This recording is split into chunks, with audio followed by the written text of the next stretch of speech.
شعلہ بیانی سے دین مضبوط نہیں ہوتا. دین کی مضبوطی کے لیے اللہ نے وسائل بنائے ہیں، اوزار بنائے ہیں. اس مضبوطی میں جناب سیدہ فرماتی ہیں کہ اللہ نے دین کی عمارت، دین کے پورے نظام، پورے ڈھانچے، دین کے پورے نظام کی مضبوطی کے لیے جو اللہ نے انتظام کیا ہے وہ حج کو رکھا ہے. والحج تشجیداً للدین، حج کو اللہ تبارک و تعالیٰ نے دین کی مضبوطی کے لیے قرار دیا ہے، دین کے استحکام کے لیے قرار دیا ہے. حج کے ذریعے دین مضبوط ہوتا ہے.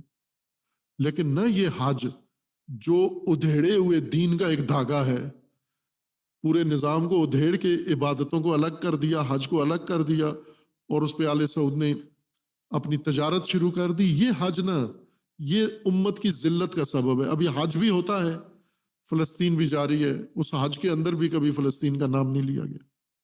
یہ حج مسلمانوں کو نہ دنیا میں کوئی فائدہ دے رہا ہے نہ آخرت میں، صرف آل سعود کو فائدہ دے رہا ہے، مسلمانوں کو، اسلام کو کوئی فائدہ نہیں دے رہا. حج جس طرح دین کی تشریح کی ہے کہ دین اصل میں ہے کیا، دین ترتیب یافتہ وہ نظام ہے جو اللہ نے انسان کی ہدایت کے لیے، انسان کی زندگی کے لیے تشکیل دیا ہے. اگر انسان اسے اپنا لے اطاعت کے لیے، یہ اس کا دین ہے. اگر اطاعت کے لیے نہیں اپنایا تو یہ دین نہیں ہے. جمہوریت دین ہے، آبا پرستی دین ہے، علاقائی کلچر دین ہے، تہذیب دین ہے، سنی سنائی باتیں دین ہیں. دین وہی ہے جو آپ نے لے کے اطاعت جس پر کر لیا. جس چیز کی اطاعت کر رہے ہو دین ہے. اگر اپنی خواہشات پر چلتے ہو، یہ آپ کا دین ہے. آپ کا دین آپ کی خواہشات ہیں. آپ کا دین اپنے آباء و اجداد ہیں. آپ کا دین یہی جس پر عمل پیرا ہو وہ تمہارا دین ہے. جس پر عمل نہیں کر رہے ہو وہ بے شک مقدس ہو لیکن دین نہیں ہے تمہارا. دین وہ ہے جسے لے لیا تم نے، اپنا لیا. اگر اللہ کا دین اپنایا ہے اس کو مستحکم بھی کرنا ہے، اور اللہ نے اس کو مضبوط رکھا ہے، اور وہ حج ہے. ہمیں ایک تشریح ابھی حج کی چاہیے کہ حج کیا ہے.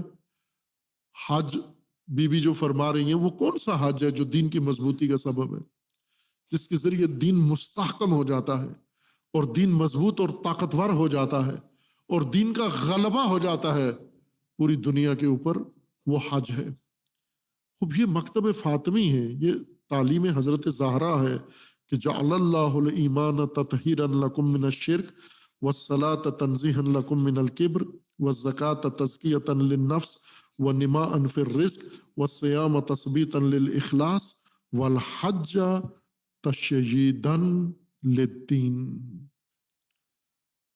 حج کے بارے میں بعد میں عرض کریں گے. خب آپ خود حضرت زہرا کو دیکھیں کہ کس قدر دین مضبوط ہے. حضرت زہرا کا طاقت اندازہ لگائیں. یہ بھی ایک خاتون ہے، اور وہ خاتون جو یوں نہیں کہ بڑے خاندان کی بیٹی ہیں، نبی اکرم کی، کائنات کے سب سے افضل انسان کی بیٹی ہیں، شخصیت کی، اور اللہ تبارک و تعالیٰ کی رضا انہیں حاصل ہے، تو یہ عیش و عشرت کی زندگی گزار رہی ہیں.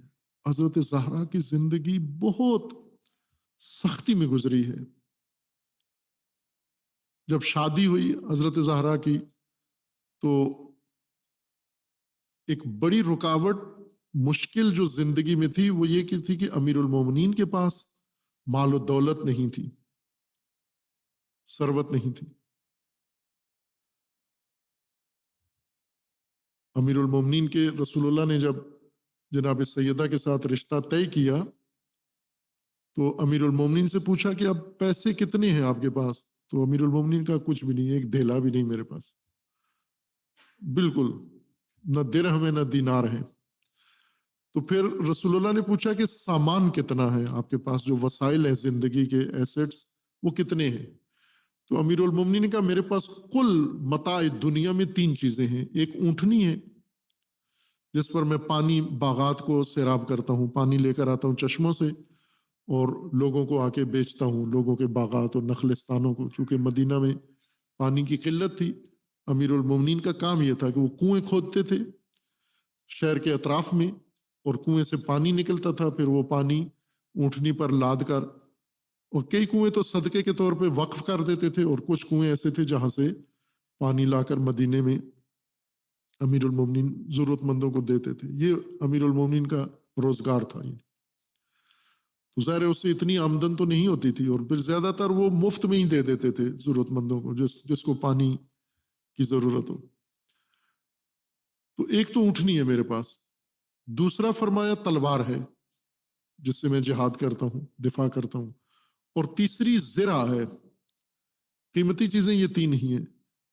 زرہ وہ جنگی قمیض ہوتی ہے لوہے کے حلقوں سے بنی ہوئی، جو جنگ میں روکتی ہے تلوار کا وار، تیر نیزے کو روکتی ہے، زرہ کہتے ہیں اس کو۔